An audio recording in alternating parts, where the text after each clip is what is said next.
নায়িকা পরিমণির বিরুদ্ধে হত্যা চেষ্টা মামলায় গ্রেফতারি পরোয়ানা জারির আবেদন করেছেন বাদীপক্ষ। এ বিষয়ে আদেশ পরে দেওয়া হবে বলে জানিয়েছেন আদালত। পরিমণির বিরুদ্ধে অভিযোগের সত্যতা পেয়েছে police bureau of investigation PBI.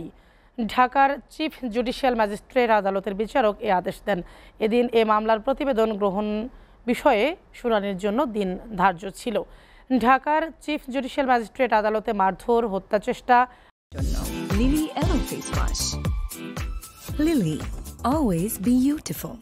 ভাঙচুর ও ভয়ভীতি দেখানোর এই মামলার তদন্ত প্রতিবেদন জমা দিয়েছে তদন্ত সংস্থা পুলিশ পিবিআই।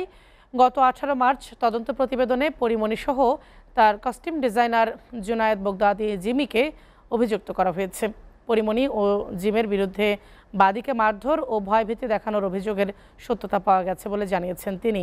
তবে আরেক আসামি ফাতেমাতুজ জান্নাত বনির বিরুদ্ধে অভিযোগের সত্যতা পাওয়া যায়নি বলে উল্লেখ করা হয়েছে।